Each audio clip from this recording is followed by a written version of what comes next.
Partners की बात 31 से शुरू हो जाएगी। ओके, मेरा सवाल, तो अब हम बात इनकमिंग पार्टनर्स की करेंगे 31 में, रिटायरमेंट 32 में, एक्सपल्शन 33 में, इंसॉल्वेंसी 34 में, डेथ 35 में। 36 और 37 अगेन इन्हीं आउटगोइंग इनकमिंग पार्टनर्स की बात करेंगे। 37 पे यूनिट 2 खत्म हो जाएगा। 38 ऑनवर्ड्स फिर यूनिट 3 डिसोल्यूशन शुरू हो जाएगा। क्लियर? तो पहले हम लोग ये सेक्शंस कंप्लीट करेंगे ताकि यूनिट 2 ऑफिशियली क्लोज हो जाए, फिर उसके बाद हम लोग यूनिट 3 शुरू करेंगे 39 से। ये देखो, dissolution of firm, dissolution of firm करना है, और उसके बाद ending with registration of firms. बहुत आराम से आज हम चलेंगे, तो वही जितना टाइम कल लगा था 1 से 1.5 घंटा, मैक्सिमम 2 घंटे मान लो, ये कंप्लीट हो जाएगा। कल घर जाके पढ़ाई हुई थी पार्टनरशिप की, या बस यहीं जो सुना था वही हुआ था? आपकी स्माइल बहुत कुछ कह रही है काजल। हाँ भाई, यहीं 24 तक हो गया था। हाँ भाई, अनुष्का पांडे क्या किया था कल घर जाके? लर्न नहीं हुआ कुछ कल? लर्न नहीं किया? अच्छा जी, आपने क्या किया कल? आपकी स्माइल बता रही है दोनों की। पढ़ी थी। सागर जी, आपने क्या किया था कल? अच्छा, आपका पढ़ने का स्टाइल बड़ा मस्त है सबका। कल एक बार आप आने से पहले रिवाइज रीड करके आए थे, कल मैंने भी एक बार करवा दिया, 2 बार तो हो गया। तो कल जाने के बाद तो सिर्फ लर्न करना था। कल भी रीड हो रहे जाने के बाद भी, तो आप एक एक्टिव रीडर से, थरो रीडर से आप, मुझे लगता है आपको रीड करने में 2-3 महीने लगेंगे अभी। लर्न तो उसके बाद सोचेंगे, है ना? ऐसा है क्या? चलो, वो आपका है जी, डिसीजन मेरा नहीं है। मेरा काम जो है मैं वो कर देता हूं, आप अपना करो। हाँ जी, आइए शुरुआत करते हैं 31 से। Introduction of partner. इंट्रोडक्शन मतलब एडमिशन। हाँ भाई, नया पार्टनर एडमिट करना है। 31 subject to the contract between partner. इसका क्या मतलब? आपको ये सेक्शन पसंद ना हो तो फाड़ देना इस सेक्शन को, यही बोलता है लॉ मेकर। अगर आपको ये सेक्शन पसंद ना हो तो चेंज कर देना। क्लियर? आगे पढ़िए। सेक्शन 30 को भी ध्यान में रखना।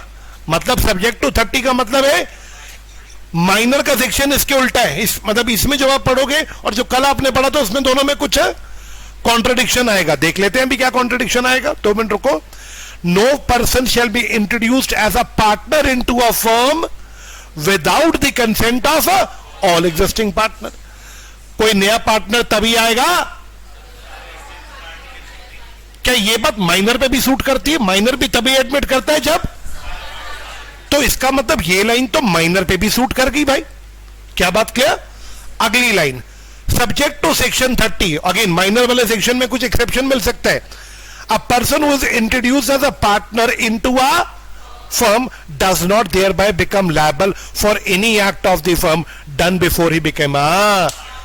मतलब अगर मैं आज से ज्वाइन करता हूं, आज तारीख क्या है? 2 मई। अगर मैं आज से ज्वाइन करता हूं तो मेरी लायबिलिटी 2 मई के बाद के लिए होगी या 2 मई से पहले के लिए भी होगी? लॉ मेकर कहते हैं जब कोई ज्वाइन करेगा तो पीछे के डेट्स के लिए कभी लायबल नहीं होगा। वो तो हमेशा जिस दिन से वो पार्टनर बनेगा उससे आगे के लिए लायबल होगा। अब 30 में उल्टा क्या है? पार्टनर बेचारा 6 महीने बाद जब भी वो पार्टनर बनता है माइनर, तो पार्टनर बनने के बाद के लिए वो लायबल नहीं होता। जब से उसने ज्वाइन किया होता तब से वो लायबल होता। 30 इसके उल्टा बोलता है ना, तभी इन्होंने बोला ये वाली बात। क्या बात? क्लियर? चलो, तो इसमें 2 बातें सीखने को मिली। पहली बात तो ये, पार्टनर तभी इंट्रोड्यूस होगा जब, दूसरी बात, जब भी कोई आएगा तो हमेशा आगे के डेट्स के लिए लायबल होगा, पीछे के लिए लायबल नहीं होगा। अब इसको फाड़ो और बताओ पार्टनर इसको उल्टा क्या कह सकती है? क्या पार्टनर ऐसा कह सकते हैं कि नया पार्टनर एडमिट करने के लिए सबका कंसेंट नहीं चाहिए, मेजॉरिटी अप्रूव कर देंगे तो नया पार्टनर आ जाए, और जो नया आएगा वो बैकडेट से लायबल होगा? क्या पार्टनर ऐसा कोई रूल बना सकते हैं? बना सकते हैं, बनाना चाहिए। तो क्या बात? क्लियर? 31 आ गया समझ? Can we move? क्या नहीं आया? चलो आया 32, retirement of partner. What is retirement? चल चल भाग यहां से। नहीं निकाल रहे हैं? नहीं निकालना तो एक्सपल्शन होता है सर। रिटायर हो रहा है, वो जा रहा है। आइए देखते हैं। आ रिटायर में अ पार्टनर में retire with the consent of all partner. क्या पहला पॉइंट समझ आया? इसका क्या मतलब है? एक पार्टनर कहता है जी मेरी तबियत खराब है, बाकी पार्टनर ने कहा भाई तेरी तबियत काफी खराब है तो तू रिटायर, सबने कंसेंट दिया, क्या वो रिटायर हो सकता है? Second point, in accordance with any express agreement between partner. इसका क्या मतलब है? हो सकता है कि पार्टनर्स के बीच में पहले से एक्सप्रेस एग्रीमेंट हो। क्या एक्सप्रेस एग्रीमेंट हो? रिटायरमेंट को लेके कमन फास्ट। क्या ऊपर वाला पॉइंट क्या था? फर्स्ट पॉइंट क्या था? जल्दी से बताना। सबका कंसेंट चाहिए। या फिर सेकंड पॉइंट क्या है? कोई और एक्सप्रेस एग्रीमेंट। एक्सप्रेस एग्रीमेंट का मतलब सपोज पार्टनर्स के बीच में एक बात तय हुई, जिस दिन किसी पार्टनर की एज 55 होगी वो रिटायर कर जाएगा, कंसेंट की जरूरत नहीं है। अब आप बताओ, सबने इस बात के लिए एक्सप्रेस एग्री किया कि हम हमारे में जो भी 55 साल का पहले होगा वो रिटायर हो जाएगा। अब पॉइंट नंबर 1, क्या कंसेंट से रिटायर हो रहा है या आपस के एग्रीमेंट की वजह से रिटायर हो रहा है? दोनों में कॉमन बात, कंसेंट भी सारे देंगे, एक्सप्रेस एग्रीमेंट भी सबने किया होगा। तो फर्क क्या होगा? कंसेंट तब दिया जाता है जब रिटायर होना है, और एक्सप्रेस एग्रीमेंट शुरू से बना के रखा होगा, पहले से बना के रखा होगा। क्या बात क्लियर? तो आपको 2 पॉइंट्स क्लियर है। क्या मेरे बच्चों बात क्लियर? तीसरा कारण, where partnership is at will. किसी को याद है ये क्या थी पार्टनरशिप एट विल? जिसमें पार्टनर्स का रूल होता है हम 2 साल चलाएंगे, यही थी ना? जिसमें पार्टनर्स का रूल क्या होता है? जब तक हमारा मन करेगा हम चलेंगे। बताओ, ऐसी पार्टनरशिप में क्या कोई भी पार्टनर नोटिस देके बाकी पार्टनर्स को बोल सकता है मैं रिटायर होना चाहता हूं, मुझे जाना है? आवाज नहीं आई? क्या मेरे दोस्तों इसमें कंसेंट की जरूरत है या सिर्फ एक नोटिस देके जा सकता है? सिर्फ नोटिस देके जा सकता है। क्या मैं बोल सकता हूं पहले 2 पॉइंट पर्टिकुलर पार्टनरशिप के हो गए और थर्ड पॉइंट किसका हो गया? पार्टनरशिप एट विल का। बोलो बच्चों, क्या बात क्लियर? आवाज नहीं आई? तो रिटायरमेंट के 3 कारण हमने सीख लिए, ये हमारा फर्स्ट पॉइंट बन गया। रिटायरमेंट का पहला कारण कंसेंट से जाए, दूसरा कारण एक्सप्रेस एग्रीमेंट जो पहले से बना उसके हिसाब से चला जाए, तीसरा पार्टनरशिप एट विल है तो नोटिस देके चला जाए। क्या बात क्लियर?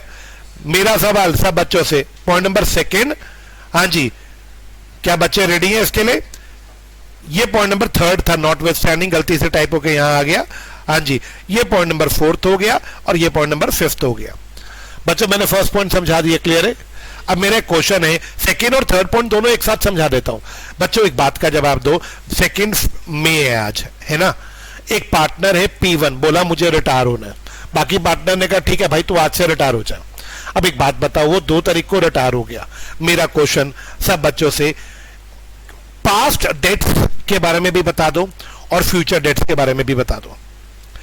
जब कोई रिटायर होता है तो दोनों के लिए, सेकेंड पॉइंट बात कर रहे हैं पास्ट डेट्स की और थर्ड पॉइंट बात कर रहे हैं फ्यूचर डेट्स की। मैं 2 मई को रिटायर हुआ, मेरा डाउट है 4 मई को कोई लोन लिया गया, उसके लिए क्या P1 लायबल होगा? मेरे रिटायरमेंट के बाद कोई न्यू लायबिलिटी आई, उसके लिए क्या मैं लायबल होऊंगा? आंसर इज यस, अगर पब्लिक नोटिस मैंने नहीं दिया जाने का। याद आया किसी को रूल? जब भी कोई एक्टिव पार्टनर रिटायर होता है मेरे बच्चों, तो उसे पब्लिक नोटिस देना पड़ता है। क्या बात clear?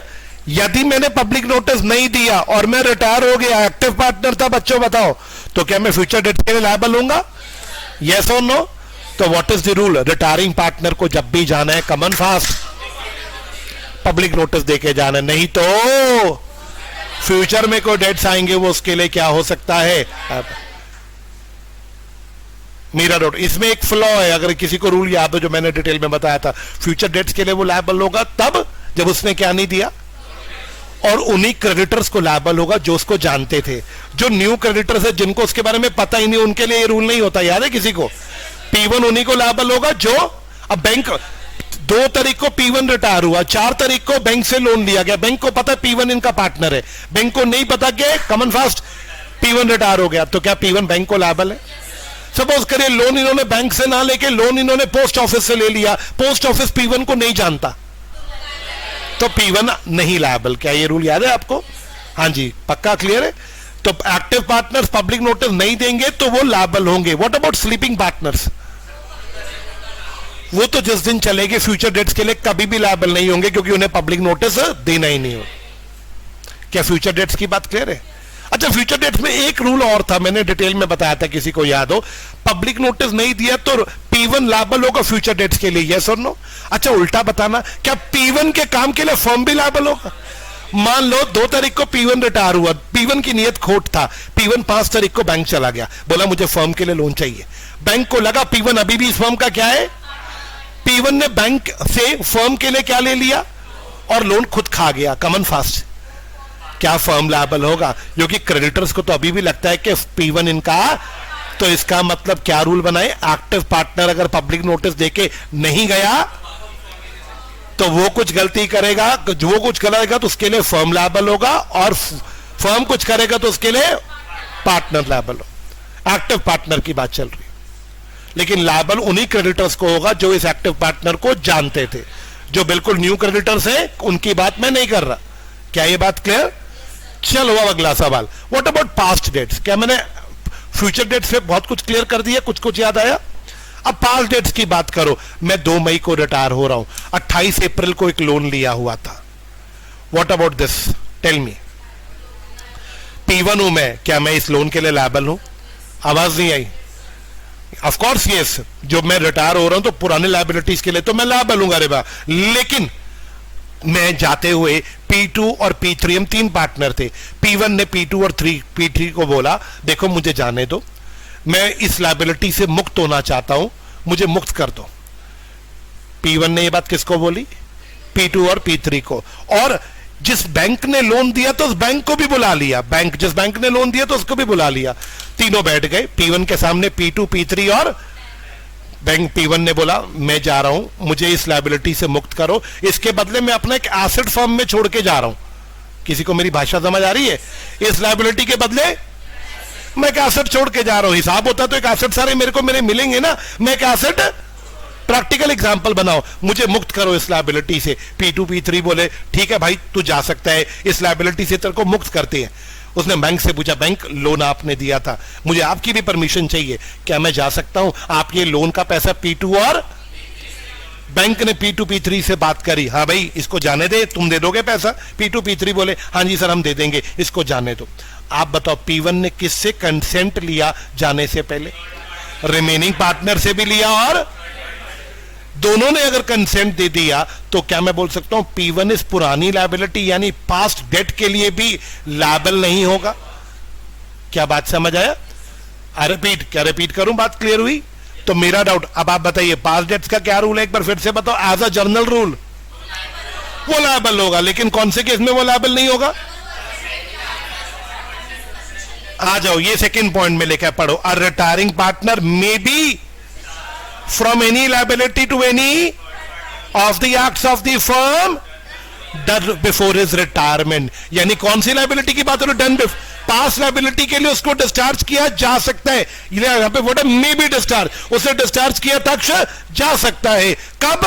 Bye N made by किसके साथ? बैंक के साथ। And What do you mean by this? But partners of the remaining partners, सब लोग उसके साथ एग्रीमेंट करेंगे तो उसे पास लायबिलिटी के लिए छोड़ा जा सकता है। ये सेकंड पॉइंट खत्म हो गया। क्या पास लायबिलिटी वाला पॉइंट समझ आया? आवाज नहीं आई? हाँ जी, मेरा डाउट, मैं कौन से पॉइंट पे जा रहा हूं? Third talks about future liability. Third किसकी बात करते हैं? एक बार फ्यूचर का पॉइंट दोबारा बताना। एक्टिव पार्टनर अगर बिना पब्लिक नोटिस दिए निकल गया और अगर उसने कुछ किया तो उसके लिए फर्म लायबल। पढ़िए, नॉट विथ स्टैंडिंग का मतलब मैंने क्लास में बोला था इग्नोरिंग। नॉट विथ स्टैंडिंग मतलब ignoring the retirement of partner. आप पार्टनर की रिटायरमेंट को इग्नोर कर दो। हाँ जी, ही किसकी बात हो रही है? जो जा रहा है छोड़ के। And continue to be liable as a partner to third party, वो भी लायबल होगा और रिमेनिंग पार्टनर भी लायबल होंगे for any by any of them. इसका क्या मतलब? वो any act done by any of them. या तो रिटायरिंग पार्टनर ने कुछ किया 2 मई के बाद, या रिमेनिंग पार्टनर ने किया। रिटायरिंग कुछ करेगा उसके लिए रिमेनिंग मरेंगे, रिमेनिंग कुछ करेंगे रिटायरिंग मरेगा, तभी वो आया एनी ऑफ देम। हाँ जी, which would have been done an act of the if done before during his retirement. मत कहता मान लो कोई ऐसा काम किया, कोई ऐसा एक्ट किया जैसे रेजोल्यूशन से पहले करते थे, सॉरी किससे पहले करते थे? रिटायरमेंट से। एग्जाम्पल, रिटायरमेंट से पहले लोन लिए करते थे, लेकिन अब लोन लिया कब? रिटायरमेंट से पहले लिया या बिल्कुल वैसे ही लोन रिटायरमेंट के बाद लिया?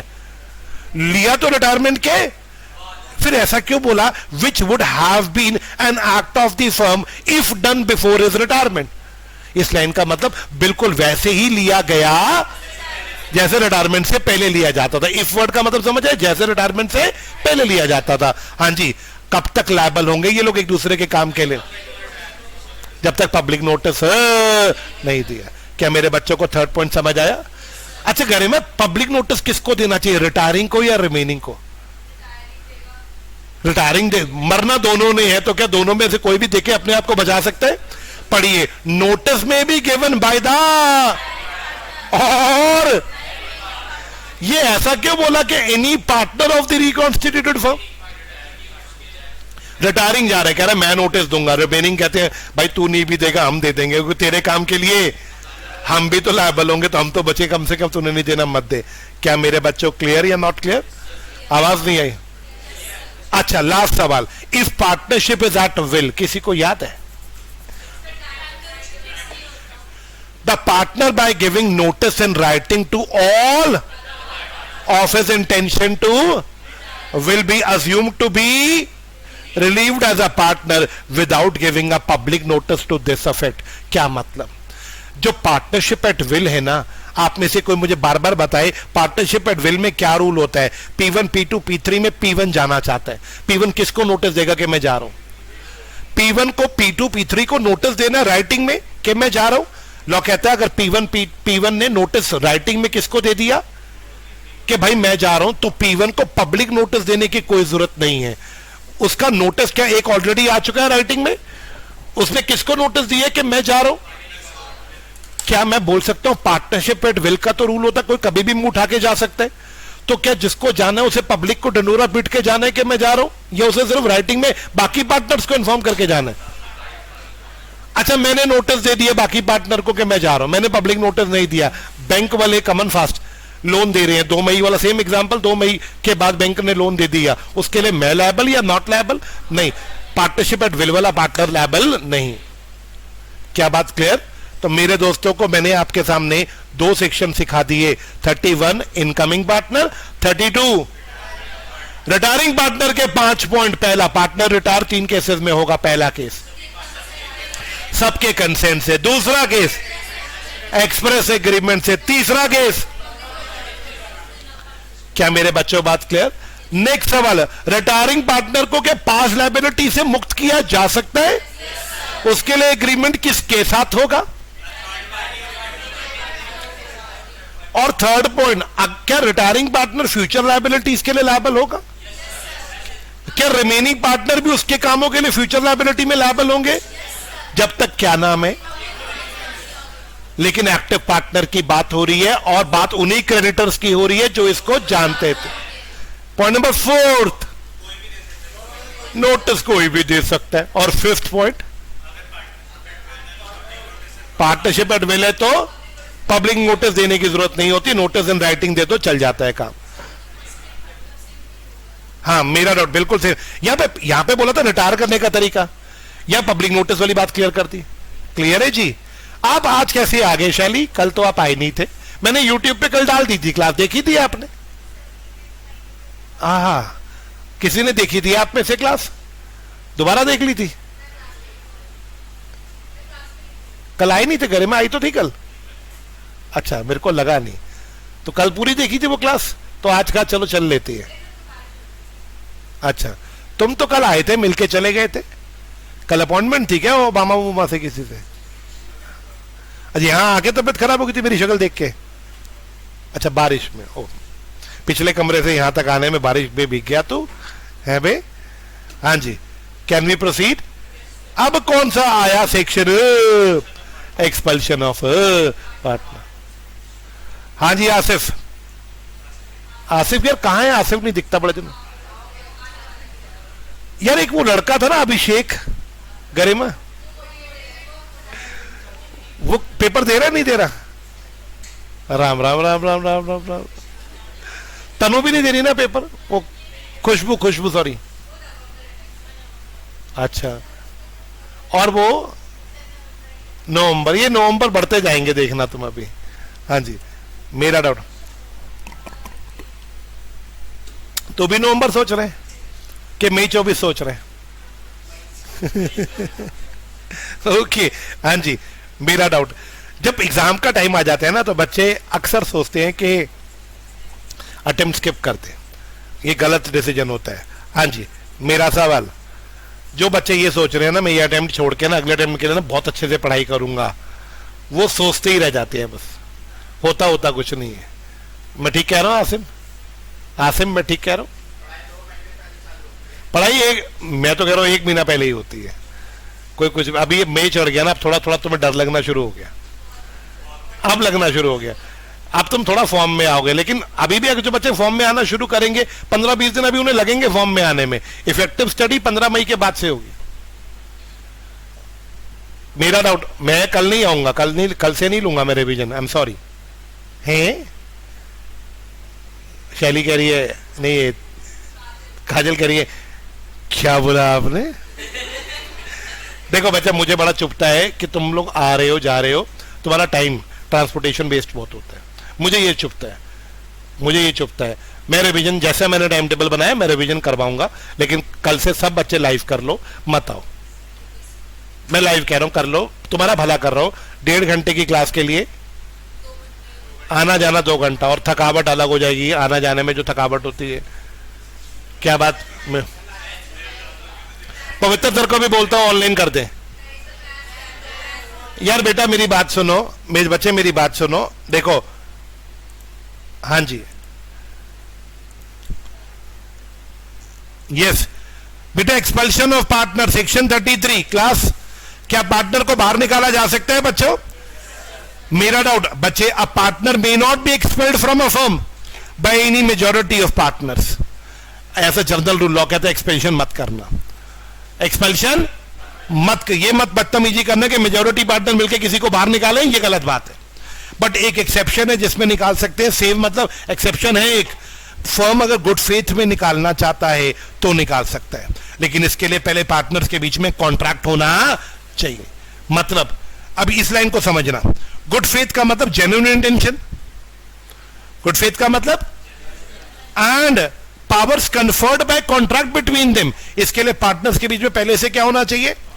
एग्जाम्पल, पार्टनर्स ने कॉन्ट्रैक्ट किया, हमारे में से किसी ने अगर फर्म के सीक्रेट्स बाहर लीक आउट किए तो हम सारे मिलकर उसको बाहर कर देंगे, सारे लोग मिलकर डिसाइड करेंगे और उसको। अब आप बताओ, एक पार्टनर ने हमारे कॉम्पिटिटर को हमारे सीक्रेट्स लीक कर दिए, सारे पार्टनर्स ने मीटिंग बुलाई, बोला हमारे कॉन्ट्रैक्ट में पहले से ये बात बोल रखी थी, चलो एक डिसीजन, सब लोग वोट करो इसको बाहर करे। बताओ क्या ये गुड फेथ है, जेन्युइन है? क्या इसके लिए पहले से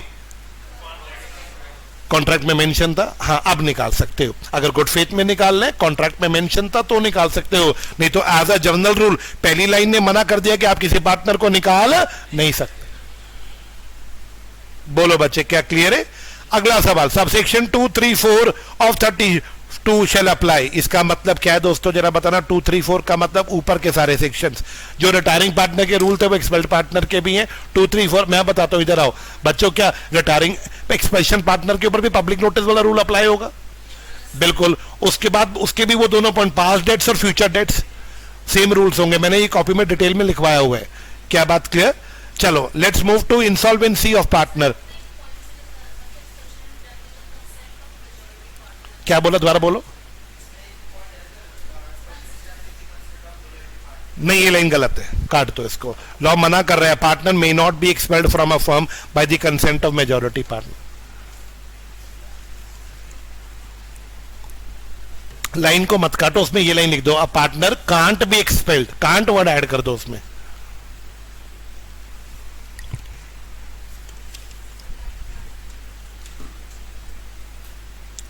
चलो भाई आगे बढ़ती है।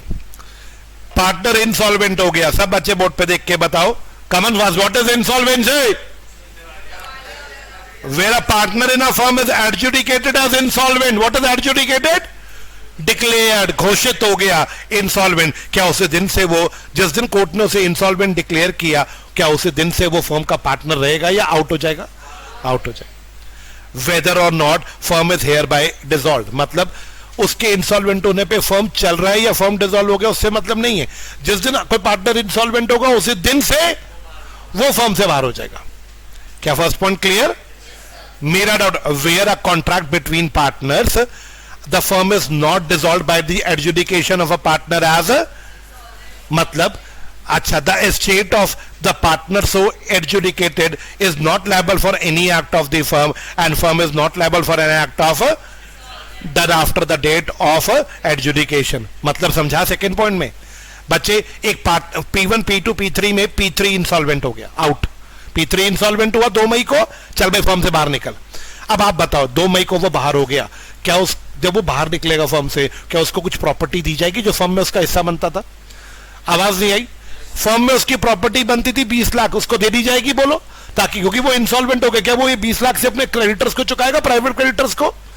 मेरा डाउट, अब वो इंसॉल्वेंट हो गया, बाहर निकल गया, क्या वो बाहर निकलने के बाद फर्म की लायबिलिटीज के लिए लायबल होगा? आवाज नहीं आई। क्वेश्चन, कौन सी लायबिलिटी के लिए, पास्ट या फ्यूचर? फ्यूचर की बात करो पहले। सर नहीं लायबल होगा, पब्लिक नोटिस देना होगा। इंसॉल्वेंट पार्टनर को पब्लिक नोटिस नहीं देना होता, क्योंकि इंसॉल्वेंसी खुद ही एक पब्लिक नोटिस होती है। तो मेरा डाउट, जिस दिन वो इंसॉल्वेंट होगा उसका हिसाब कर दिया गया, कमन फास्ट, ये ले भाई पैसे पकड़ बाहर निकल, क्या फ्यूचर लायबिलिटी के लिए लायबल?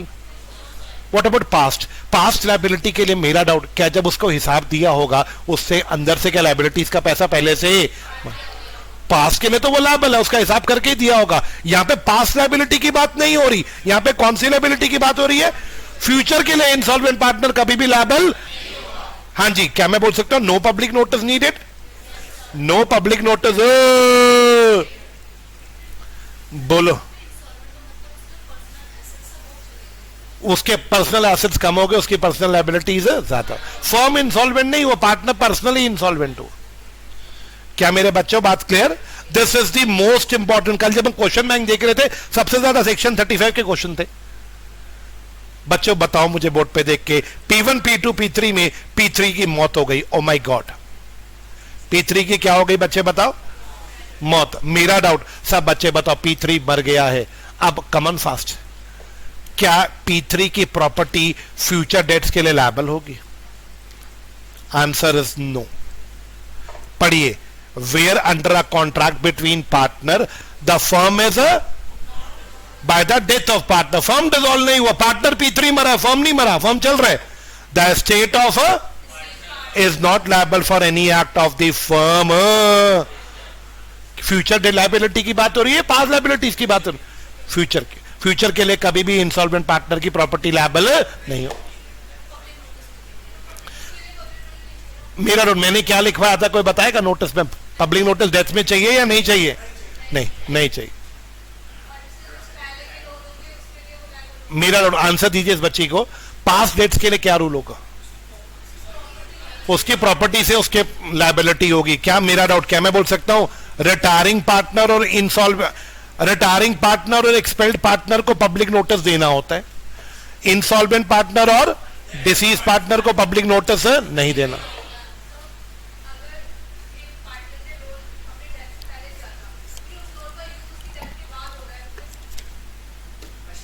पर्सनल बात हो रही है उसके, पर्सनल।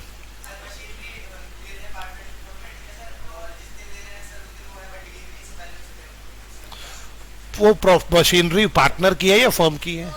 तो फर्म पे करेगा। अब सवाल आ रहा है क्या उसके लिए वो पार्टनर भी लायबल होगा या नहीं होगा? अच्छा 2 मई को कॉन्ट्रैक्ट 2 मई से पहले हो गया था। अब हमारे लॉ का क्या रूल होता है बेटा, जिस दिन कॉन्ट्रैक्ट और लायबिलिटी उस दिन स्टार्ट हो जाती है। डिलीवरी तो हम देखते ही नहीं है।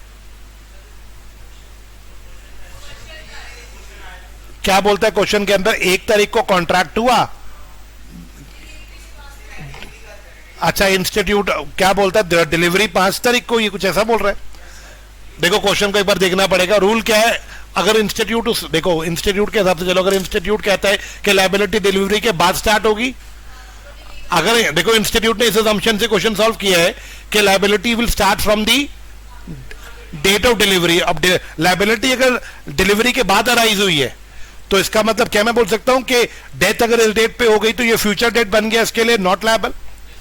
अगर आप इस असम्पशन से चल रहे हो, मेरा असम्पशन की बात है कि जो लायबिलिटी है ना वो डिलीवरी पे स्टार्ट होगी, तो लायबिलिटी अगर डिलीवरी पे स्टार्ट हो रही है, डिलीवरी डेथ के बाद हुई है, तो कहने से कि लायबल।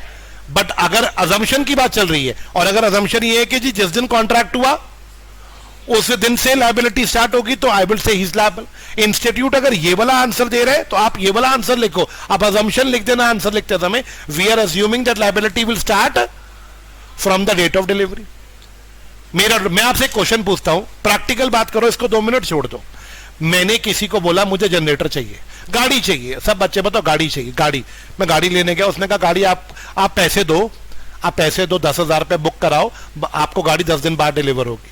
सब बच्चे बताओ 10,000, मैंने प्रैक्टिकल बात, इस टॉपिक की बात नहीं है, मैंने 10,000 रुपया कमन फास्ट, मैंने 1 तारीख को या 30 तारीख को मैंने 10,000 दे दिए, गाड़ी थी 1 लाख की, क्या मेरी लायबिलिटी 10,000 मैंने दे दी 90 की आउटस्टैंडिंग हो गई? अकाउंट्स की भाषा में बात करूं। अब मेरा गाड़ी 10 दिन बाद देनी है, सब बच्चे बताओ डिलीवरी 10 दिन बाद आएगी, अकाउंट्स का क्या रूल होता है? लायबिलिटी कब से अराइज होगी? जिस दिन कॉन्ट्रैक्ट होगा लायबिलिटी उस दिन से क्या हो जाती है? स्टार्ट। तो मैंने क्या बोला इस एग्जांपल में, वैसे तो रूल ये होना चाहिए कॉन्ट्रैक्ट अगर डेट से पहले बन गया तो लायबिलिटी तो कॉन्ट्रैक्ट से पहले स्टार्ट होगी, डेट से पहले स्टार्ट होगी। मेरा डाउट, एक मिनट आपकी बात को रुकते हैं, आप क्या कह रहे हो? सेम क्वेश्चन है, कोई दिक्कत नहीं है, सेम उन्होंने इस असम्पशन से कर रहे हैं ना वो क्वेश्चन को। नहीं बेटा, ऐसा क्वेश्चन अगर आएगा तो जो मॉड्यूल की असम्पशन है आप भी उसी से चलो। अगर वो डिलीवरी वाले क्वेश्चन में ये कह रहा है कि डिलीवरी की डेट से लायबिलिटी स्टार्ट हो रही है तो आप भी इसी असम्पशन से क्वेश्चन को सॉल्व करो। क्लियर? मेरा डाउट, अच्छा अब डाउट, क्या आपको ये वाली बात क्लियर? मैं रिक्वेस्ट करूंगा असम्पशंस वही रखो जो मॉड्यूल ले रहा है, अपनी असम्पशंस मत बनाओ। जिस जगह पे मॉड्यूल कोई ऐसा क्वेश्चन आ जाए जिसमें वो कभी पहले आया ही नहीं, उसमें भी आपको ऐसा कोई क्वेश्चन है जो बिल्कुल नया है, उसमें भी आप कंफ्यूज हो रहे हैं यार मैं क्या करूं, तो आप जो भी लिखना चाहते हो पहले अपनी अजम्पशन ड्रॉ कर देना, लिख देना कि मैं इस अजम्पशन से इस क्वेश्चन को सॉल्व कर रहा हूं। नीचे नोट डाल दिया कि अगर अजम्पशन चेंज कर दी जाए तो क्वेश्चन का आंसर भी चेंज हो जाएगा। बट इंस्टीट्यूट ऐसा देता नहीं है क्वेश्चन में, वो जो देगा क्वेश्चन प्रैक्टिकली कुछ ऐसा ही होगा जो उसके मॉड्यूल में कवर्ड होगा पहले से। Can we proceed? लायबिलिटी का क्वेश्चन क्लियर है। अब एक बात का जवाब दो, right of outgoing partner to carry competing business, section 36। P1 P2 P3 में P1 जा रहा है, आउटगोइंग कैन बी रिटायर होके जा रहा है, एक्सपेल होके जा रहा है, मेरा अब बताओ, an outgoing partner may carry on competing business with that of the firm, लेकिन कुछ कंडीशंस मान के चलनी पड़ेंगे। P1 P2 P3 टायर का बिजनेस है, P3 रिटायर हो रिजाइन करके जा रहा है, P3 रिजाइन कर रहा है P1 P2 P3 के बिजनेस में, क्या P3 अपना प्राइवेट टायर का बिजनेस खोल सकता है? 36 इस पे सवाल कर रहा है, क्या पार्टनर फर्म छोड़ के अपना प्राइवेट में बिजनेस खोल सकता है? खोल सकता है, लेकिन कुछ बातों का ध्यान रखना। पहली बात तो ये, फर्म का नाम यूज, सेकंड ना दुनिया को ये शो करना कि ये फर्म का बिजनेस है, बल्कि क्या शो करना, ये मेरा प्राइवेट बिजनेस है। थर्ड, आप फर्म के कस्टमर्स को सॉलिसिट नहीं करोगे। What do you mean by this word? आप फर्म के कस्टमर्स को फोन करके नहीं बोलोगे जी मेरा काम भी शुरू हो गया मेरे पास आ जाओ, ये काम नहीं हो। पहली गलत बात, आप क्या के 3 काम नहीं करोगे। पहला काम, फर्म का नाम यूज नहीं करोगे। सेकंड, दुनिया को ये नहीं शो करोगे कि ये दुकान भी फर्म की है। थर्ड, ना ही फर्म के कस्टमर्स को तोड़ोगे। क्या मेरे बच्चों ये बात क्लियर? क्या नहीं 36 की पहला सेक्शन क्या अलाउ कर रहा है कि आप अगर कॉम्पिटिंग बिजनेस करना चाहो तो कर सकते हो?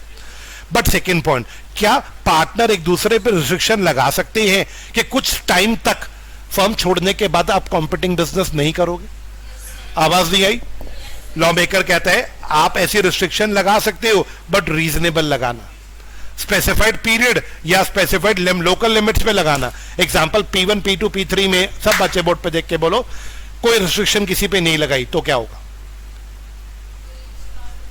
कोई रिस्ट्रिक्शन नहीं है, क्या P3 जाके अपना बिजनेस खोल सकता है?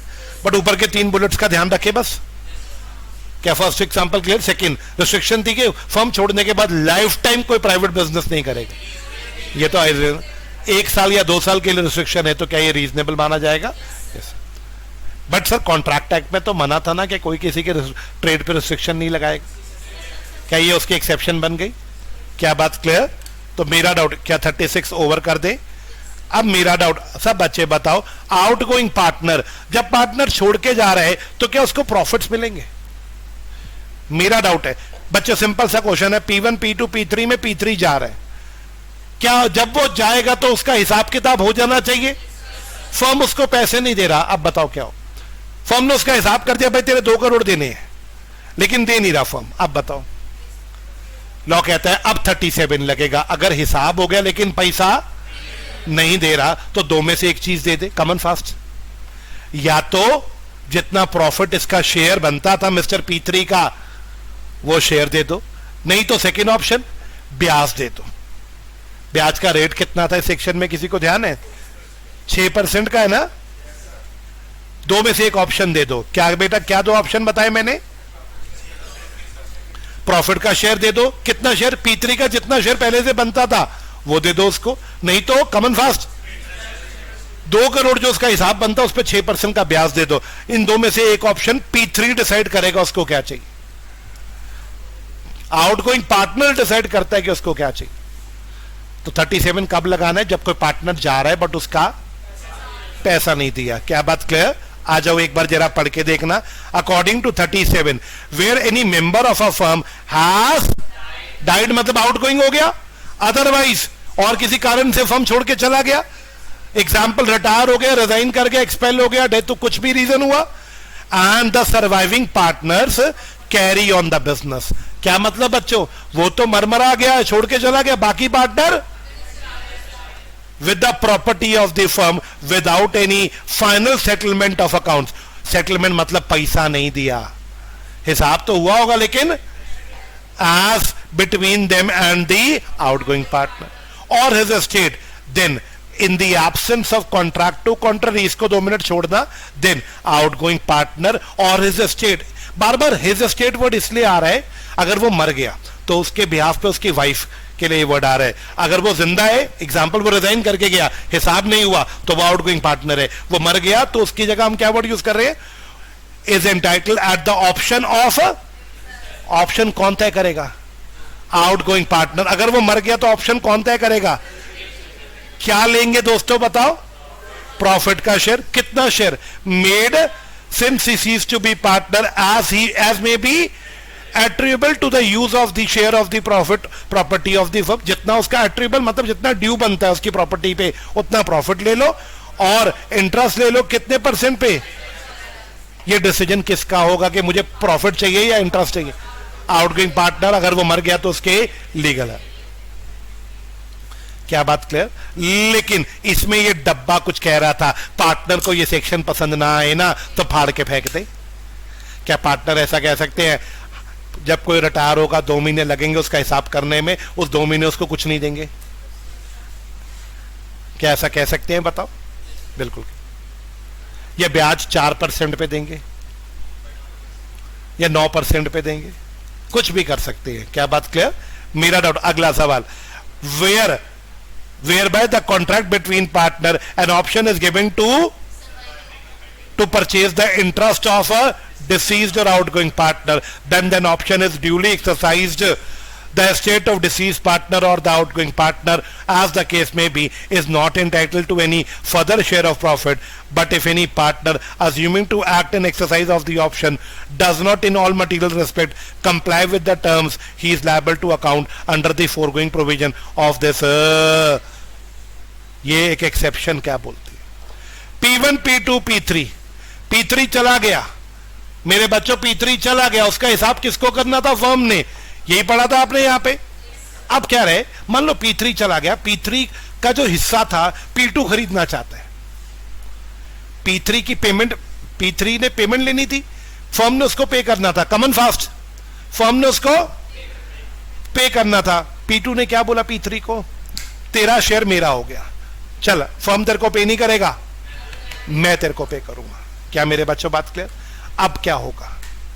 क्या मैं बोल सकता हूं अब किसको पे करना है? P3 को, P2 को। यदि P2 टाइम पे नहीं करता तो फोरगोइंग प्रोविजन मतलब जो ऊपर के प्रोविजन है वो P2 पे अप्लाई हो जाएंगे। P2 को या तो क्या देना पड़ेगा दोस्तों बताओ? प्रॉफिट देना पड़ेगा या इंटरेस्ट का कितना % देना पड़ेगा? 6%। फर्म को नहीं देना पड़ेगा, किसको देना पड़ेगा? P2 को। क्या ये एक्सेप्शन समझ आया? आवाज नहीं आई? एक बार फिर से, जब कोई पार्टनर चला गया बट उसकी फाइनल सेटलमेंट नहीं हुई तो क्या बात क्लियर? मेरा सवाल। और यहां पे छोटू सा एक सेक्शन और है 38। बताओ जी, revocation of a continuing guarantee by change in the firm. बेटा व्हाट इज कंटिन्यूइंग गारंटी, मैंने पहले भी समझाया था। ए बी को बोलता है, बी भाई सी को जितनी बार गुड्स चाहिए हो ना दे दिया कर, अगर सी पैसे नहीं चुकाएगा हम चुकाएंगे। किसने बोला?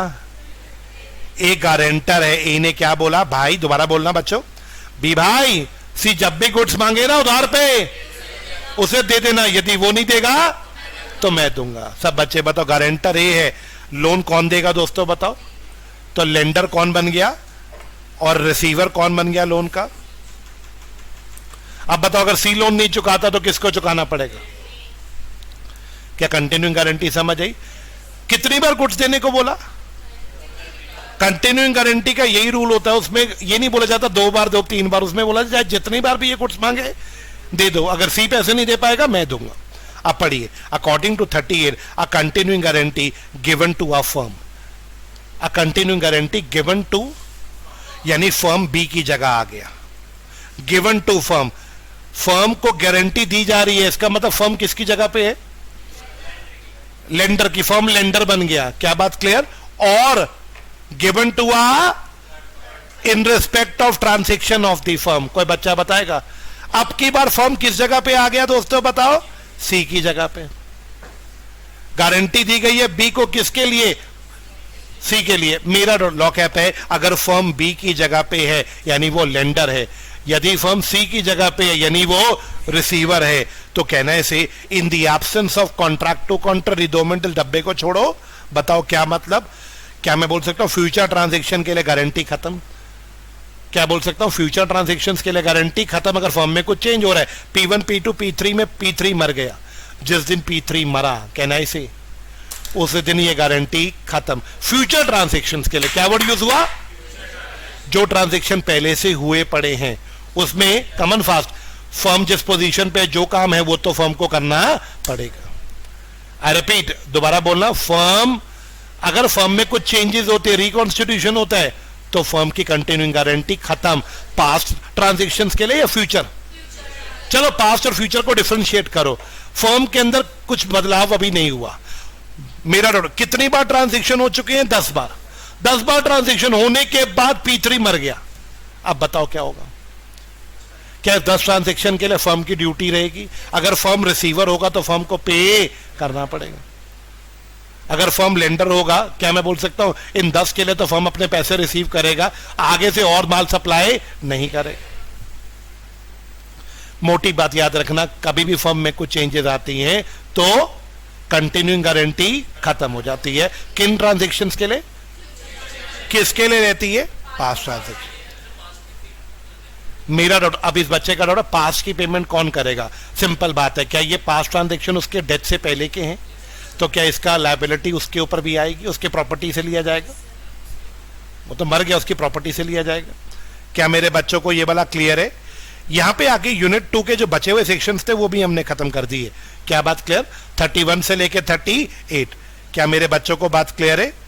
आवाज नहीं आई? थोड़ा सा डिसोल्यूशन पढ़ते हैं फिर ब्रेक ले लेते हैं, ठीक है? थोड़ा सा पढ़ के ले लेता हूं ब्रेक, मेरे को भी पता है ब्रेक की जरूरत है, अभी ले लेते हैं। क्या मेरे बच्चों क्लियर? डिसोल्यूशन में हमें 3 टॉपिक पढ़ने, ये यूनिट 3 शुरू हो गया बच्चे। कितनी स्लाइड्स का है यूनिट 3? 11 12 13 14 15 कितनी स्लाइड्स? 2 स्लाइड्स करके ब्रेक ले लेते हैं, ब्रेक के बाद 3 स्लाइड्स और कर लेंगे।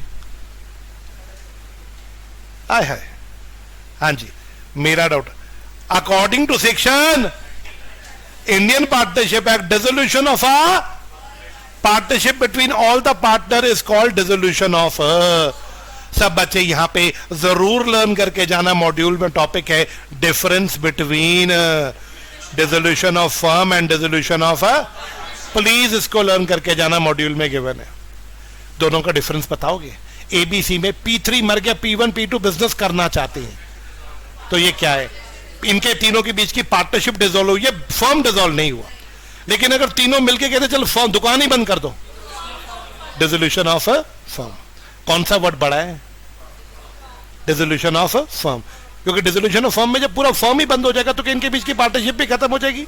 आइए देखते हैं। 39 ने समझाया कि जब पार्टनरशिप ही डिसॉल्व हो गई, जब सबने मिलकर बोला बस बिजनेस बंद ही करना है, तो कहना इसे फर्म पूरा डिसॉल्व माना जाएगा। आइए फर्म डिसॉल्व करने के बारे में 39 ने समझाया इंट्रोडक्शन। 40 से लेके 44 आपको डिसोल्यूशन के तरीके सिखाएंगे। Modes of dissolution, Garima what is modes, तरीके ऑफ डिसोल्यूशन। 40 से लेके 40 पहला देख, इसमें पहली heading dissolution without courts order. Court नहीं आ रहा, आप अपने आप डिसॉल्व कर लो, इसे वॉलंटरी डिसोल्यूशन कहते हैं। कौन से डिसोल्यूशन बच्चों?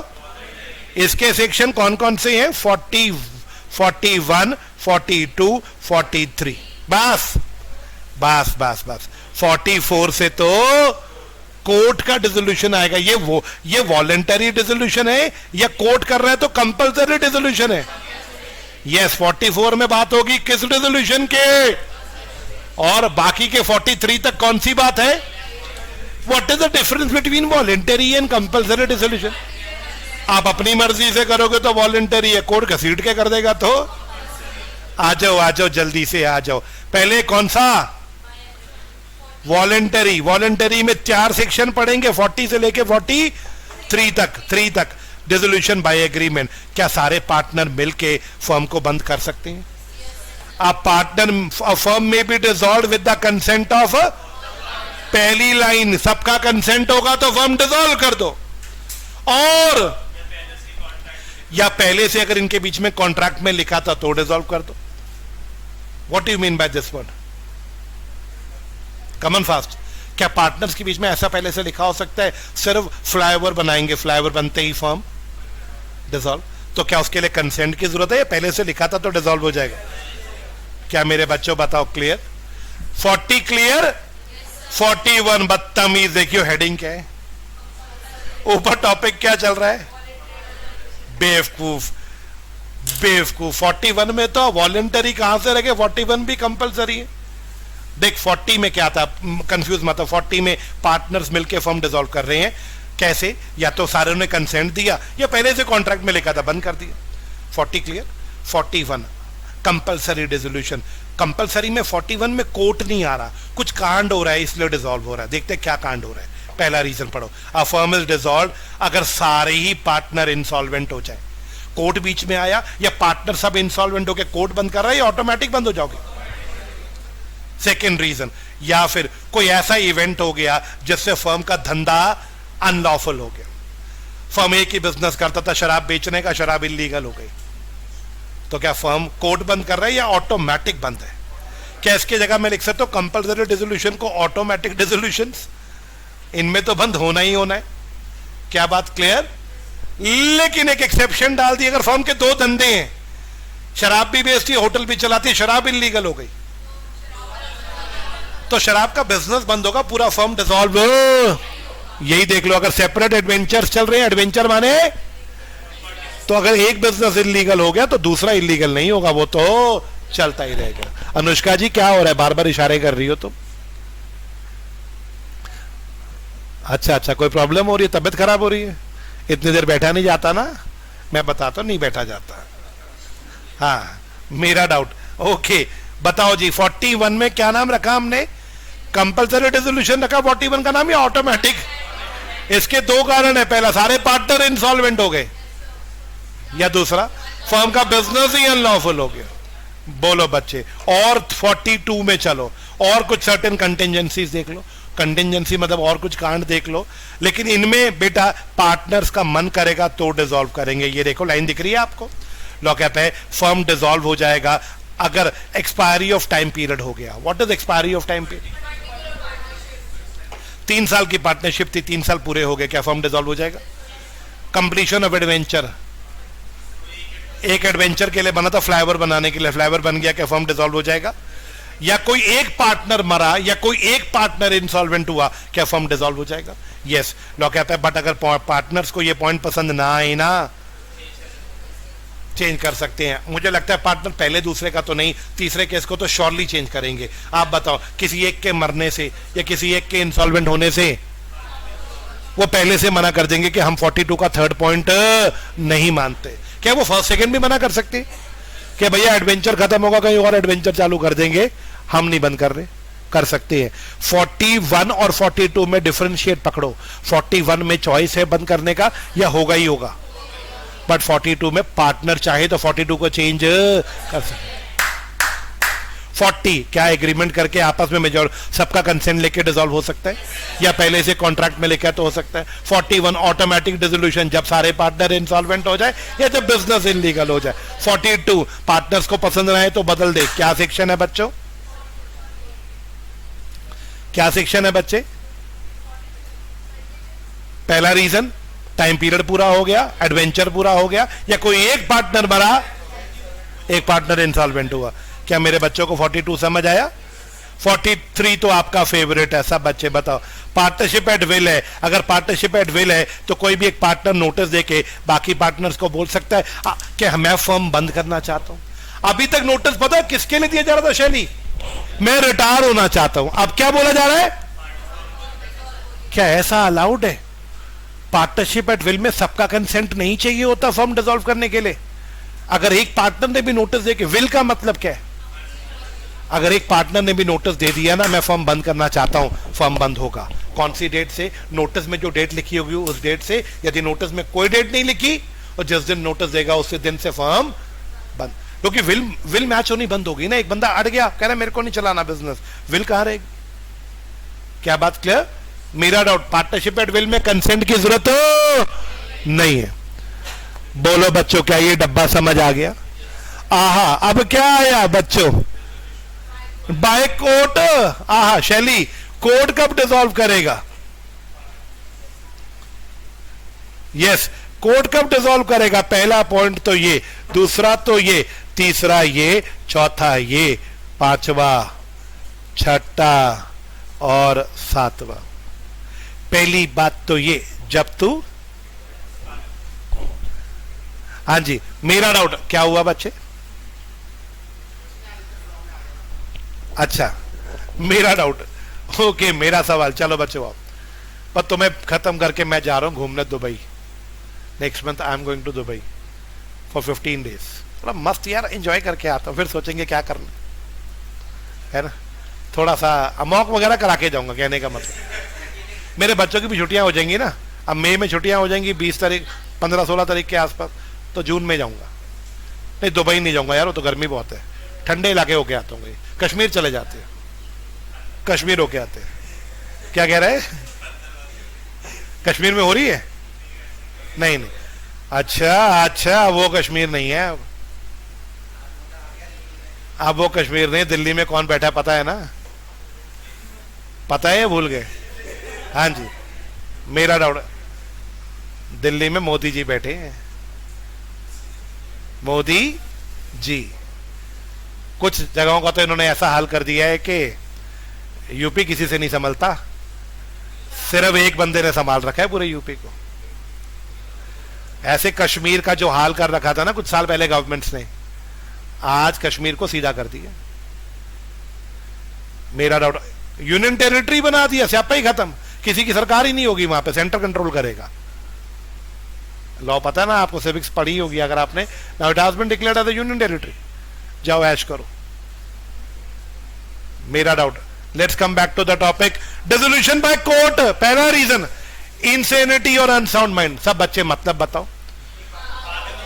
अगर कोई पार्टनर पागल हो गया, स्लीपिंग पार्टनर पागल नहीं हुआ, यानी एक्टिव पार्टनर पागल हुआ, या हाँ जी, तो उसके बाकी में जो पागल हो गया उसको छोड़ दो, उसको छोड़ के बाकी कोई और पार्टनर या जो पागल हुआ इसका फ्रेंड जाके कोर्ट को बोल सकता है, सर मेरा पार्टनर पागल हो, मेरा फ्रेंड या हमारा ये पार्टनर क्या हो गया, पागल हो गया, आप प्लीज फर्म को क्या कर दो। क्या ये लोग कोर्ट को रिक्वेस्ट करेंगे तभी कोर्ट बंद करेगा? आवाज नहीं आई। सेकेंड, परमानेंट इनकैपेसिटी, एक बंदा काम करने के काबिल ही नहीं रहा। बेटा क्या मैं बोल सकता कोई एक्टिव पार्टनर ही होगा जो काम करने के काबिल नहीं रहा? हाँ जी, अगर कोई एक्टिव पार्टनर काम करने के काबिल नहीं रहा तो क्या मैं बोल सकता कोई अदर पार्टनर जाके कोर्ट को रिक्वेस्ट करेगा, कोर्ट जी हम फर्म नहीं चलाना चाहते क्योंकि हमारा मेन पार्टनर अब काम करने के लायक नहीं रहा, प्लीज बंद कर दो।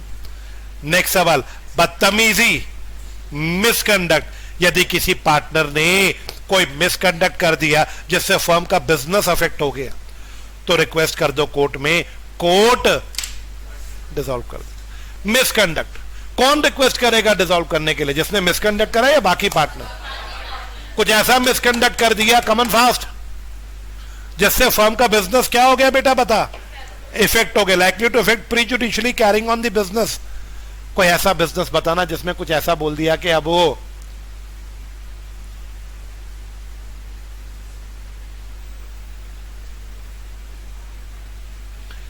मेरा डाउट फनी एग्जांपल बन सकता है, कोई टेंशन नहीं है। एमबीए चाय वाला 3 पार्टनर है, उनमें से एक पार्टनर आके बोलते हम चाय के अंदर ना थोड़ा छिपकली का जहर डाल के बनाते हैं। सब बच्चे बताओ क्या उसने अपने बिजनेस को प्रीजुडिशियली इफेक्ट कर दिया? बाकी पार्टनर्स कोर्ट में जाके क्या बोलेंगे? सर अब फायदा नहीं है बिजनेस चलाने का, आप शट डाउन करो। नहीं वो एक देखो ऊपर बंद कर सकते थे ना सबका कंसेंट से। मान लो को एक अड़ा हुआ कहता मैं नहीं होने दूंगा बंद,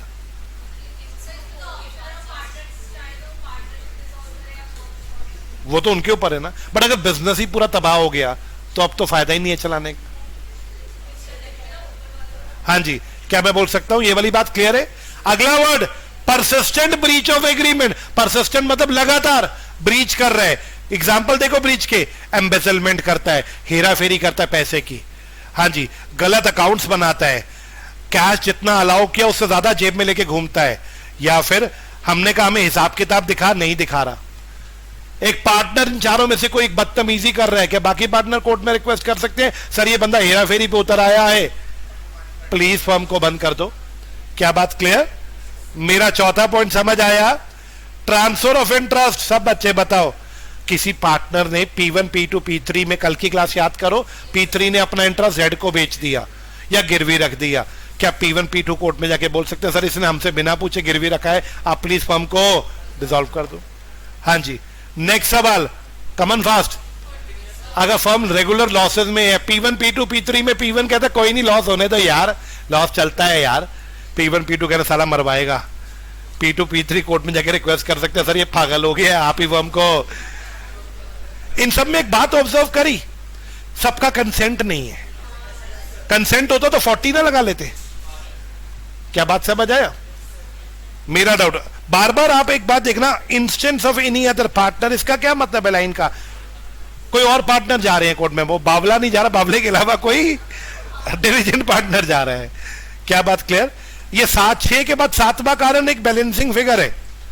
अगर कोर्ट को कोई और जेन्युइन कारण भी लगेगा तो कोर्ट फर्म को बंद कर देगा। ये 4 जेन्युइन कारण लिख दिए, A B C D। हाँ भाई, ए डेडलॉक इन द मैनेजमेंट में, डेडलॉक का मतलब 4 पार्टनर है, 2 कह रहे हैं हाँ तो 2 कह रहे हैं ना। बात समझ आ रही है किसी को? 50 इधर 50 इधर। डेडलॉक मतलब कुछ हो सकता है या फंस गया है। क्या कोर्ट में रिक्वेस्ट कर सकता दोनों में से कोई भी जाके सर जी काम तो चल नहीं पा रहा, बंदी कर दो? सेकंड व्हाट इज, अब तो टॉकिंग टर्म्स ही नहीं है, चारों पार्टनर एक दूसरे की शक्ल नहीं देखना चाहते।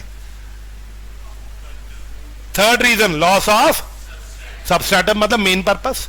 सर हमारा मेन पर्पस जो था वो अब पूरा ही नहीं हो पा रहा, अनलॉफुल नहीं हुआ, अनलॉफुल तो ऊपर पड़ा था, हमारा मेन पर्पस ही लॉस हो गया, अनलॉफुल नहीं हुआ। एग्जाम्पल, हमारा मेन पर्पस ही लॉस हो गया सर, हमारा मेन पर्पस ही क्या हो गया? कमन फास्ट पटाखों का बिजनेस। नहीं वो तो इलीगल हुआ दिल्ली में बेचना। सर बच्चों ने हमारा फेस टू फेस बंद कर दिया, मेरा मेन पर्पस ही लॉस हो गया, सर प्लीज डिसॉल्व कर दो। क्या बात क्लियर? लास्ट सर हमारा एक पार्टनर स्टॉक एक्सचेंज में सर गैम्बलिंग करता है। What is gambling in stock exchange? सट्टाबाजी करता है। तो मेरा डाउट सर प्लीज आप फर्म को बंद कर दो, फर्म की गुडविल क्या हो जाएगी नहीं तो खराब। क्या ये इसके साथ हमारा डिसोल्यूशन बाय कोर्ट कंप्लीट हो गया? इंपॉर्टेंट है बच्चों, इंपॉर्टेंट हो।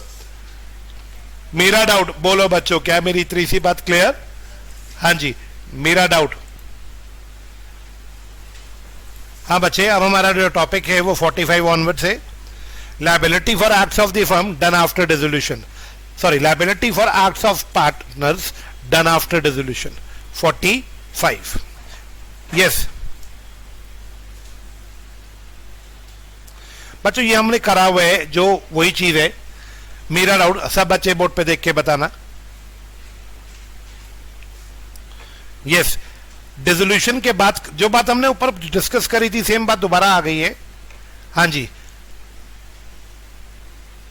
Yes, the partners continue to be liable as such to third parties for any act done by any of them which would have been an act of the firm if done before the until public notice is given of dissolution.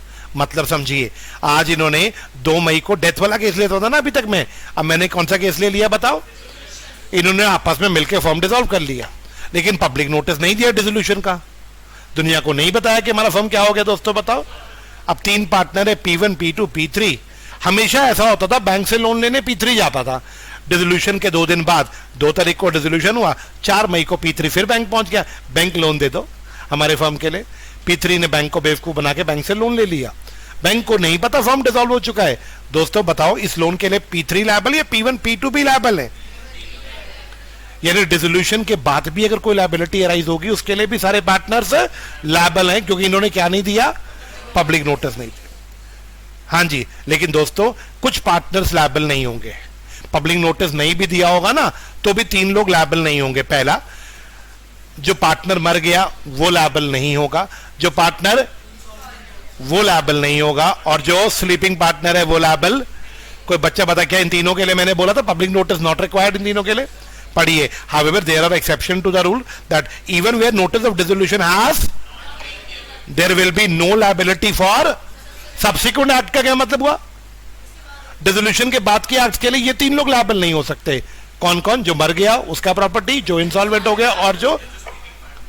तो एक बार 45 को wrap up करना, dissolution के बाद भी क्या partners liable रहेंगे अगर उन्होंने पब्लिक नोटिस नहीं दिया? बट 3 पार्टनर्स लायबल नहीं होंगे। क्या 45 को लॉक कर दे? 46, यस।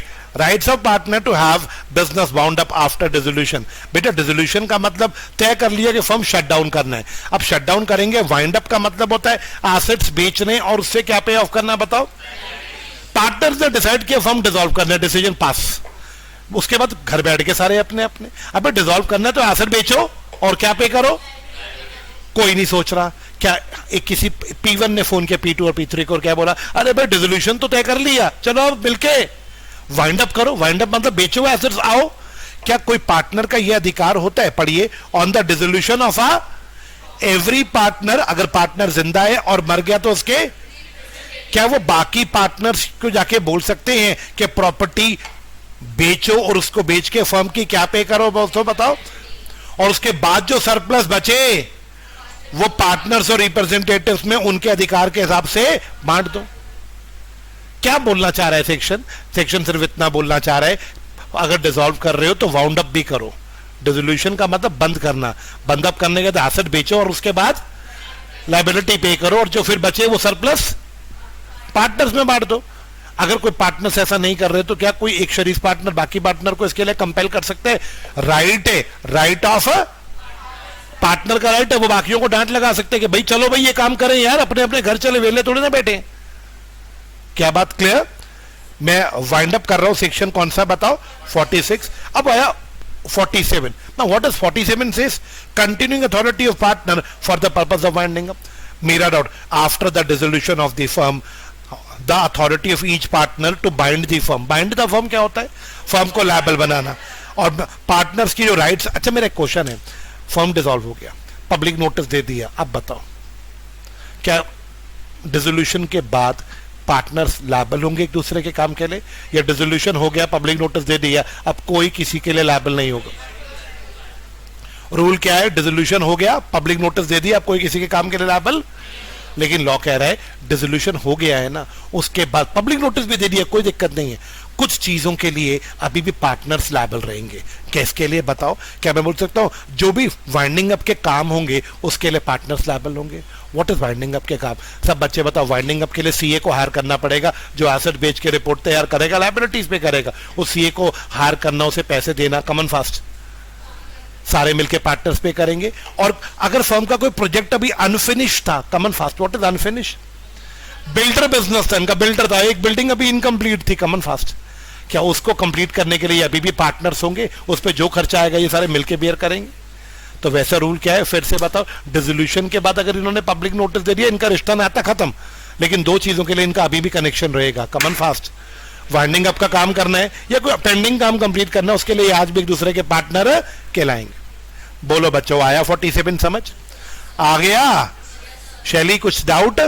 अब हिसाब किताब कैसे होता है? Mode of settling of partnership, हिसाब होता कैसे है? पार्टनर्स के हिसाब जब किया जाता है बेटा तो ये रूल्स लगते हैं।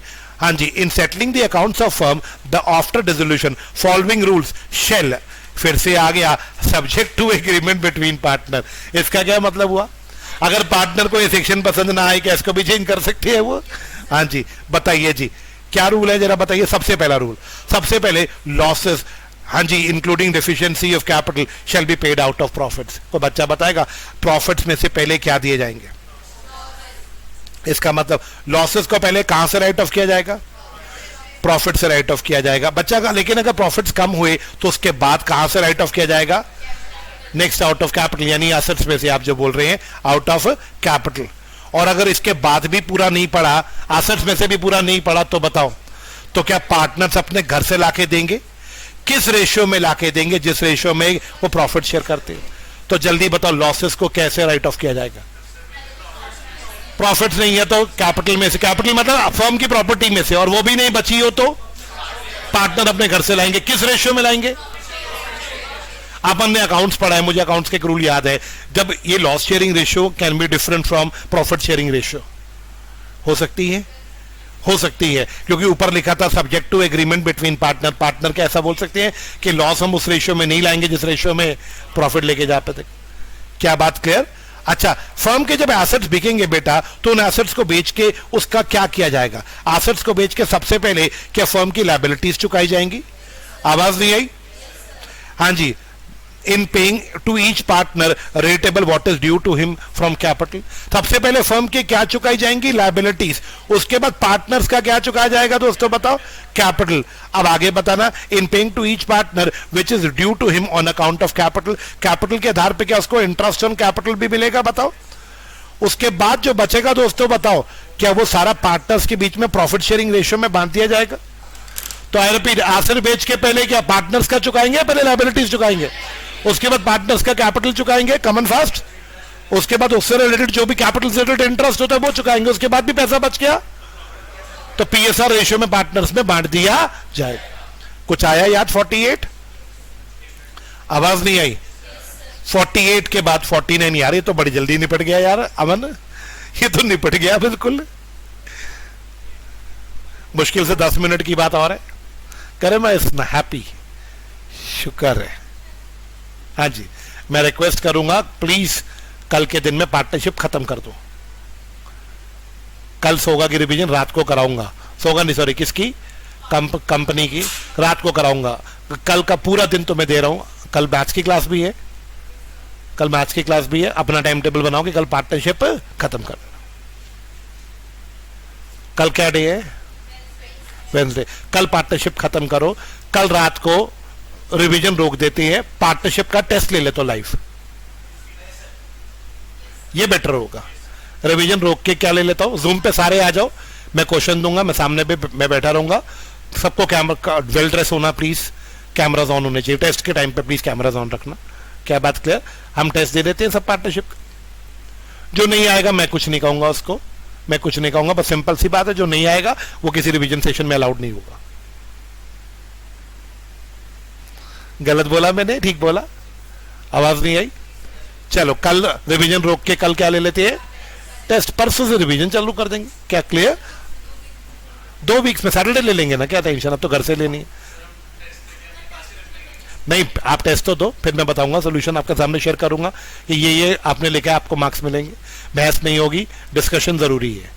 एक पेपर में तो डिस्कशन करनी पड़ेगी ना, लिखने में कहीं कोई कमी तो नहीं है अभी भी। वैसे मेरे को याद है मैंने लिखने की प्रैक्टिस करवाई है, तो मैं लिखने में कोई प्रॉब्लम नहीं है, बट टेस्ट के बहाने से कम तुम याद तो कर रहे हो। Okay class, same time announce करूंगा, रात में ही होगा, तुम पूरा दिन पढ़ लो। ओके। अच्छा एक बात बताओ, मेरा डाउट ये मुझे नहीं समझ है, सेक्शन का क्या सेंस है, उल्टी सीधी बातें करता है। बताओ बेटा, payment of firm's debt and of separate debts, मतलब बताओ फर्म की लायबिलिटीज है 1 करोड़ की, पार्टनर्स की पर्सनल लायबिलिटी भी है 50 लाख की, पार्टनर की अपनी पर्सनल लायबिलिटी। फर्म के पास एसेट्स है 2 करोड़ रुपए के या 1.5 करोड़ रुपए के, कॉमन फास्ट, बताओ जी क्या होगा? फर्म अपने एसेट से पार्टनर्स की लायबिलिटी चुकाएगा या फर्म अपने एसेट से पहले अपनी लायबिलिटी अपनी चुका दी? अब कितना बचा फर्म के पास? 50 लाख। 2 पार्टनर थे, दोनों को कितना कितना देगा बताओ? पार्टनर अपने, जब पार्टनर को अपना शेयर मिलेगा तो क्या उससे वो अपनी लायबिलिटीज चुका सकता है बताओ? यानी पार्टनर कभी ये ना सोचे कि वो अपनी पर्सनल लायबिलिटीज फर्म के एसेट से चुकाएगा। क्या मेरे बच्चों बात क्लियर? पार्टनर याद रखे, फर्म पहले अपने एसेट बेच के अपनी लायबिलिटीज चुकाएगा, उसके बाद जो फर्म के पास बचेगा वो एक पार्टनर को नहीं देगा, सभी में डिस्ट्रीब्यूट करेगा, पार्टनर को अपना शेयर मिलेगा। क्या बात क्लियर? अब नेक्स्ट सवाल, सब बच्चों से नेक्स्ट सवाल। पार्टनर P3 के पास 1 करोड़ के एसेट्स है और उसकी पर्सनल लायबिलिटीज 60 लाख है।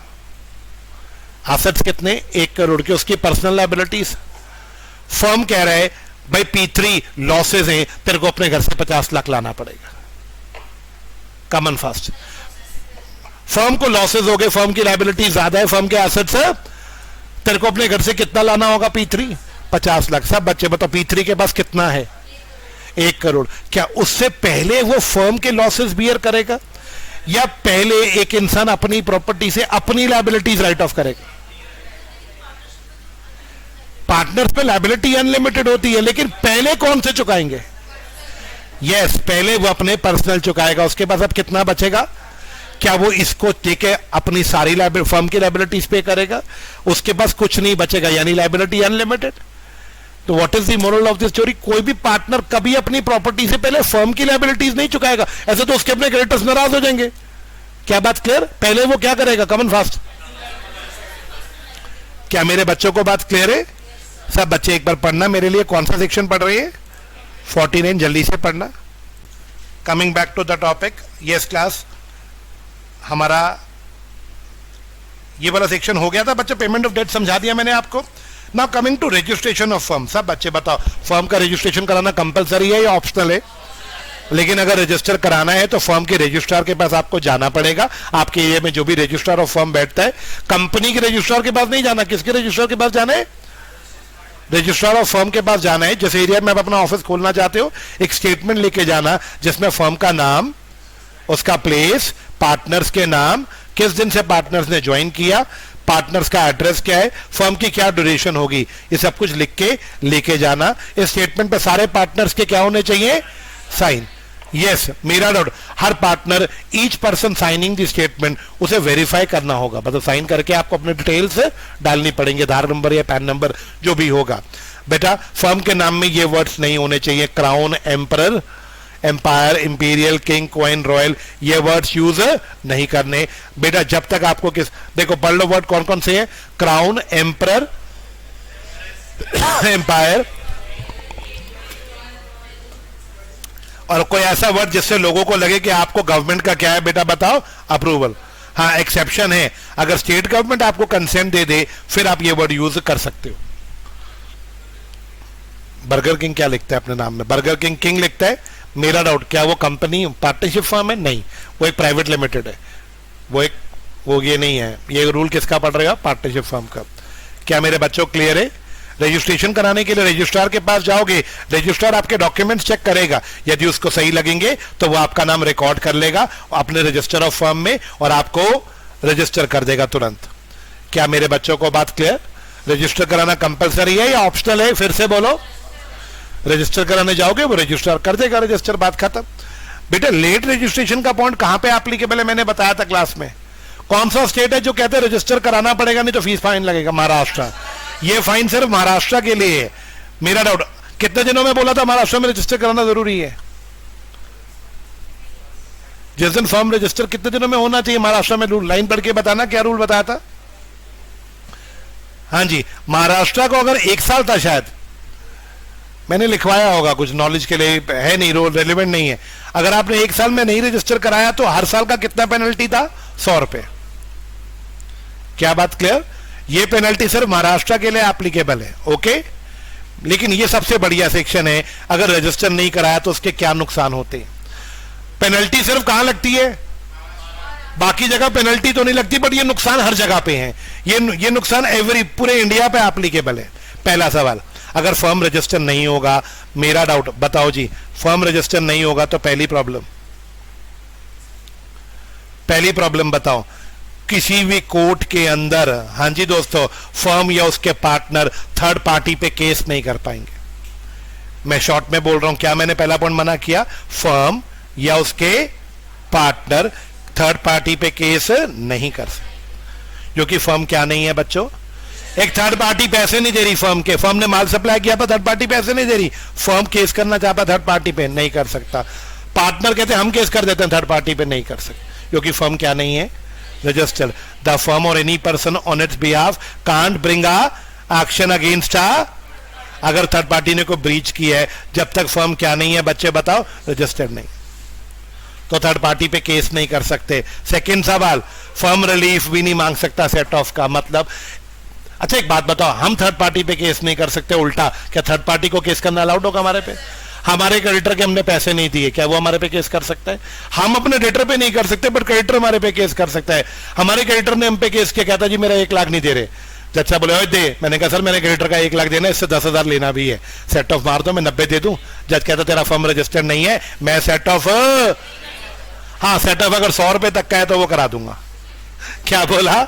मेरा सेट ऑफ कितने का था? 10,000 नहीं अलाउड, 100 रुपए तक का होता तो अलाउ हो जाता। क्या बात क्लियर? नेक्स्ट सवाल, सब बच्चे बताओ, क्या एक पार्टनर दूसरे पार्टनर पे केस कर सकता है? अनरजिस्टर्ड फर्म का एक पार्टनर दूसरे पार्टनर पे केस नहीं कर सकता। क्या मेरे बच्चों बात समझ आया?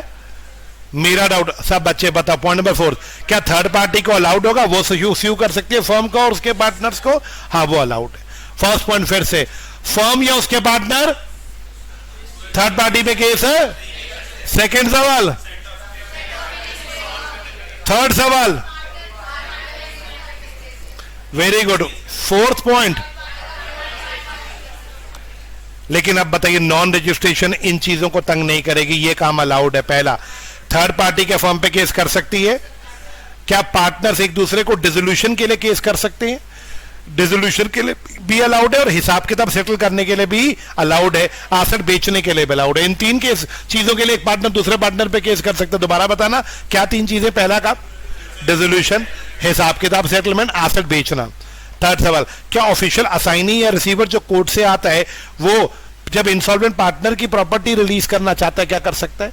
एक पार्टनर इंसॉल्वेंट हो गया, सब बच्चे बताओ, मैंने ऊपर भी बताया था आज की क्लास में, पार्टनर P3 इंसॉल्वेंट हो गया, क्या उनका प्रॉपर्टी लिया जाएगा फर्म से? उनका जो हिस्सा बनता है कौन लेगा? P3 तो इंसॉल्वेंट हो गया, उसके ऑफिशियल रिसीवर्स आएंगे, P3 का हिस्सा लेके जाएंगे और उससे P3 की क्या पे करेंगे? लायबिलिटी। क्या वो लेने आ सकते हैं P3 का हिस्सा? अलाउड है।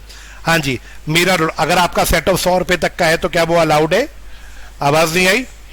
क्या लीगल हायर्स को अलाउड होगा कि वो पार्टनर्स पे केस कर सकते हैं फर्म की प्रॉपर्टी बेचो भाई?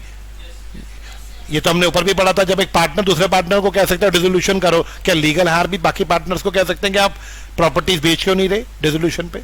ये अलाउड है। क्या मेरे भाइयों और बहनों कुछ रह गया या खत्म? क्या खत्म कर दिया हमने? आवाज नहीं आई? क्या मेरे बच्चों जो हमने प्रॉमिस किया था 2 दिन में, क्या उसे हमने पूरा कर दिया?